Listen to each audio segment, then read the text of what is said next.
اعوذ باللہ من الشیطان الرجیم بسم اللہ الرحمن الرحیم لقد سمع اللہ قول الذین قالوا ان اللہ فقیر ونحن اغنیاء سنکتب ما قالوا وقتلهم الانبیاء بغیر حق ونقول ذوقوا عذاب الحریق۔ یہ سورہ آل عمران کا 19واں رکوع ہے، آیت نمبر 181 ہے۔ حضرت عبداللہ ابن عباس رضی اللہ تعالی عنہما سے مروی ہے کہ جب قرآن کریم کی یہ آیت مبارکہ من ذا الذی یقرض اللہ قرضا حسنا نازل ہوئی، جس میں اللہ کا ارشاد ہے کہ کوئی ہے جو اللہ کو قرض حسنہ دے، تو یہود نبی علیہ الصلاۃ والسلام کے پاس آئے اور انہوں نے کہا، اے محمد، تمہارا رب تو فقیر ہو گیا ہے، وہ بندوں سے مانگتا ہے۔ اس پر اللہ تبارک و تعالی نے یہ آیت مبارکہ سورہ آل عمران کی لقد سمع اللہ قول الذین قالوا ان اللہ فقیر ونحن اغنیاء نازل فرمائی، جس میں اللہ تعالی کا ارشاد مبارک ہے، اللہ نے ان لوگوں کا قول سن لیا جو کہتے ہیں کہ اللہ فقیر ہے اور ہم مالدار ہے۔ ہم ان کی یہ بات اور ان کا انبیاء کو ناحق قتل کرنا لکھ رکھیں گے، پھر قیامت کے دن ان سے کہیں گے کہ آگ کے عذاب کا مزہ چکھو۔ ذالک بما قدمت ایدیکم وان اللہ لیس بظلام للعبید، یہ انہی اعمال کا بدلہ ہے جو تم اپنے ہاتھوں سمیٹ چکے ہو، وگرنہ اللہ تعالی اپنے بندوں پر ذرا بھی ظلم نہیں کرتا۔ ان آیات سے یہود کی کئی ایسی قباحتوں کا پتہ چلتا ہے جو ان کی دنیا پرستی اور بغض اور حسد کی وجہ سے ان کے اندر پیدا ہو گئی تھی۔ وہ اللہ تعالیٰ کو فقیر اور اپنے آپ کو غنی کہتے تھے، نعوذ باللہ۔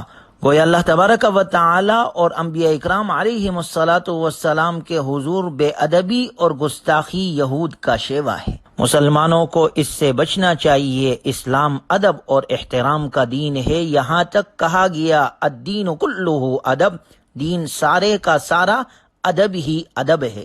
اللہ تعالیٰ کا ادب، انبیاء اکرام علیہم الصلاۃ والسلام کا ادب، صحابہ اکرام رضی اللہ عنہم اجمعین کا ادب، علماء، اولیاء، صلحاء، اساتذہ اور والدین کا ادب۔ گویا دین تو ہمیں ادب سکھاتا ہے، قرآن ہمیں ادب سکھاتا ہے، نبی صلی اللہ علیہ وسلم کی تعلیمات سے ہمیں ادب ملتا ہے۔ اللہ تبارک و تعالی اور اس کے رسول صلی اللہ علیہ وسلم کے حضور بے ادبی کرنے والوں کو اگر کچھ مہلت دی گئی ہے تو وہ یہ مت سمجھے کہ ان پر کبھی گرفت نہیں ہوگی اور وہ ہمیشہ زندہ رہیں گے۔ کل نفس ذائقۃ الموت، ہر جاندار کو مرنا ہے اور موت کا مزہ چکھنا ہے۔ مومن ہو یا کافر، سب کو یہاں سے چلا جانا ہے، اور زندگی کا مرحلہ موت پر ختم نہیں ہوتا، بلکہ زندگی میں جو اچھے یا برے کام کیے، موت کے بعد ان کا بدلہ ملے گا۔ فمن زحزح عن النار وادخل الجنۃ فقد فاز، جو شخص دوزخ سے بچا دیا گیا اور جنت میں داخل کر دیا گیا، اصل کامیاب وہی ہے۔ لوگوں نے دنیا میں اپنی کامیابی کے لیے بہت سے معیار تجویز کر رکھے ہیں۔ حکومت والے سمجھتے ہیں کہ ہم کامیاب ہیں، مال والے سمجھتے ہیں کہ ہم کامیاب ہیں، عہدے والے سمجھتے ہیں کہ ہم بڑے معلات میں اور بڑی عہدوں پر ہے کامیاب ہے۔ ان لوگوں کو آخرت کی کامیابی اور ناکامی کا ذرا بھی دھیان نہیں۔ وَمَا الْحَيَاةُ الدُّنْيَا إِلَّا مَتَاعُ الْغُرُورِ، دنیا کے کھانے پینے کی لذتیں، جاہ و منصب کی خواہشیں، مکان، گاڑی اور لباس کی زینتیں دھوکے کا سودا اور آخرت کے مقابلے میں قطعی حقیر چیزیں ہیں۔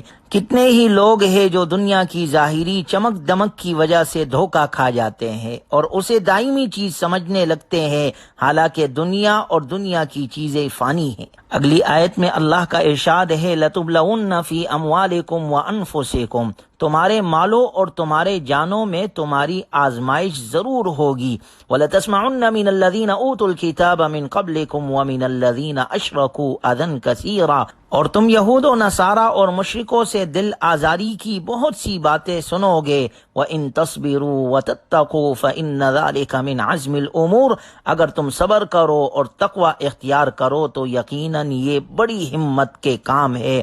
غزوہ احد میں تھوڑی سی مصیبت پیش آنے پر گھبرا جانے والوں کو سمجھایا جا رہا ہے کہ مستقبل میں اس سے بھی بڑی مالی اور جانی آزمائشیں پیش آ سکتی ہے۔ اسی طرح یہود و نصارہ تمہارے دین، تمہاری کتاب، تمہارے نبی صلی اللہ علیہ وسلم اور تمہاری محترم تاریخی اور مذہبی شخصیات کے بارے میں ایسی باتیں کریں گے جو تمہاری دل آزاری کا سبب بنے گی۔ آج بھی اگر غور کیا جائے تو پوری دنیا میں مسلمان ہندوؤں، بالخصوص یہودیوں اور عیسائیوں کے ظلم و ستم کا نشانہ بنے ہوئے ہیں، اور ان کے قلم اور زبان سے، ان کے مذہب اور میڈیا کے ذریعے سے مذہبی شخصیات پر کیچڑ اچالا جا رہا ہے۔ غور کیا جائے تو یوں محسوس ہوتا ہے کہ اس آیت کا صحیح مصداق آج سامنے آ رہا ہے، لیکن اللہ تبارک و تعالی نے ان سب کا علاج ایک ہی ذکر کیا، یعنی صبر اور تقوی۔ صبر کا مطلب مصائب کے باوجود ہمت نہ ہارنا، اور تقوی کا مطلب گناہوں سے بچنا اور اطاعت بجا لانا۔ تمام دینی اور دنیاوی مصیبتوں اور آزمائشوں اور ایذاؤں کا علاج صبر اور تقوی ہے۔ اس کے بعد اللہ تبارک و تعالی نے سورہ آل عمران کے آخری رکوع میں عقل مندوں کی صفات اور ان کی دعاؤں کا ذکر فرمایا ہے۔ ان فی خلق السماوات والارض واختلاف اللیل والنہار لآیات لأولی الالباب، بلا شبہ آسمانوں اور زمین کے پیدا کرنے میں اور یکے بعد دیگر رات اور دن کے آنے جانے میں عقل والوں کے لیے نشانیاں ہیں۔ الذین یذکرون اللہ قیاما وقعودا وعلی جنوبہم، وہ اللہ کو یاد کرتے ہیں کھڑے ہوئے اور بیٹھے ہوئے اور لیٹے ہوئے۔ ویتفکرون فی خلق السماوات والارض، اور فکر کرتے ہیں آسمان اور زمین کے پیدا کرنے میں۔ کائنات میں غور و فکر کرنے سے ایمان اور یقین میں اضافہ ہوتا ہے، اور انسان کا ہر حال میں، یعنی کھڑے، بیٹھے اور لیٹے، اللہ کا ذکر کرنا مستحب ہے۔ اللہ ہمیں بھی یہ صفت نصیب فرمائے۔ اس کے بعد اولو الالباب یعنی عقل والے لوگوں نے جو دعائیں کی اس کا ذکر فرمایا۔ ان میں سے ایک یہ ہے، ربنا انک من تدخل النار فقد اخزیتہ، اے ہمارے رب بلا شبہ آپ جسے دوزخ میں داخل فرمائے اسے رسوا فرمائیں گے، اور یہ ایسی رسوائی ہے جس سے بڑھ کر کوئی اور رسوائی نہیں۔ آج تو لوگ یہ سوچتے ہیں کہ دنیا میں رسوائی نہ ہو، آخرت کی رسوائی سے محفوظ رہنے کا کوئی خیال نہیں۔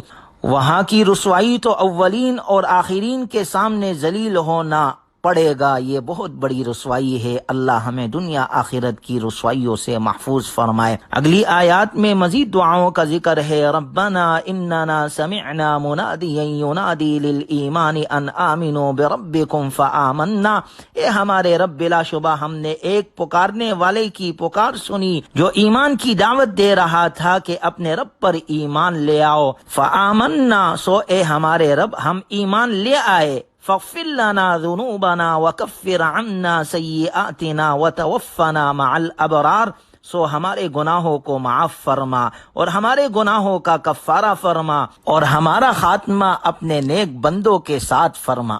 ربنا وآتنا ما وعدتنا على رسلك ولا تخزنا يوم القیامہ انك لا تخلف الميعاد، اے ہمارے رب ہمیں وہ اجر و ثواب عطا فرما جس کا تو اپنے رسولوں کے واسطے سے ہم سے وعدہ کر چکا ہے، اور ہمیں قیامت کے دن رسوا نہ فرمانا، یقیناً تو وعدہ خلافی نہیں کرتا۔ سورہ آل عمران کے اس آخری رکوع کی 10 آیات کی فضیلت کے بارے میں متعدد احادیث مروی ہے، اور رسول اللہ صلی اللہ علیہ وسلم کا معمول تھا کہ آپ علیہ الصلوۃ والسلام جب تہجد کے لیے اٹھتے تو آسمان کی طرف نظر اٹھا کر ان آیات کی تلاوت فرماتے تھے۔ ان دعاؤں میں 5 بار لفظ ربنا کا لانا اللہ تعالیٰ کی رحمت کو متوجہ کرنے کے لیے ہے۔ عمل اور اجر کے اعتبار سے مرد اور عورت میں کوئی فرق نہیں۔ خلوص ایمان اور اعمال صالحہ پر اللہ تعالیٰ نے 3 وعدے کیے ہیں۔ نمبر 1 گناہوں سے مغفرت، نمبر 2 دخول جنت کا استحقاق، اور نمبر 3 اللہ تعالیٰ کی جانب سے تکریم اور ثواب۔ سورہ آل عمران کی آخری آیت میں اللہ تبارک و تعالیٰ نے اہل ایمان کو 4 وصیتیں فرمائی۔ جن میں جینے کا طریقہ بتایا ہے کہ عام حالات میں کیسے رہیں اور کافروں سے مقابلہ ہو تو کیسے لڑے۔ یا ایھا الذین آمنوا اصبروا وصابروا ورابطوا واتقوا اللہ لعلکم تفلحون۔ اے ایمان والو، صبر کرو اور صبر میں دشمنوں سے آگے بڑھنے کی کوشش کرو اور مقابلے کے لیے مستعد رہو اور اللہ سے ڈرتے رہو تاکہ تم کامیاب ہو جاؤ۔ مسلمانوں میں 4 صفات کا پائے جانا ان کی دنیاوی اور اخروی فلاح کی ضمانت ہے، اس لیے سورت کی آخری آیت میں ان 4 صفات پیدا کرنے کا حکم دیا گیا ہے۔ پہلے نمبر پر صبر، یعنی دین اور دین کے تقاضوں اور فرائض اور واجبات پر جمے رہو اور مشکلات اور مصائب کی وجہ سے دل چھوٹا نہ کرو۔ دوسرے نمبر پر مصابرہ، یعنی میدان جہاد میں دشمنوں سے زیادہ تم صبر کر کے دکھاؤ، ایسا نہ ہو کہ کافر اور مشرک صبر میں اور جرت اور شجاعت میں تم سے سبقت لے جائے۔ سب سے زیادہ صبر کی ضرورت نفس کی خواہشات کا مقابلہ کرنے کے لیے ہوگی۔ تیسرے نمبر پر مرابطہ، یعنی دشمنان دین سے مقابلے کے لیے اپنے آپ کو تیار رکھنا، سرحدوں پر پہرے دینا اور ہر قسم کی جنگی تیاری کرنا۔ چوتھے نمبر پر تقوی، ہر حال میں ہر جگہ اللہ سے ڈرتے رہو تاکہ تم کامیاب ہو جاؤ۔ الحمدللہ ہماری سورہ آل عمران مکمل ہو گئی۔ اللہ خیر کے ساتھ پورا قرآن مکمل فرمائے۔ وآخر دعوانا الحمدللہ رب العالمین۔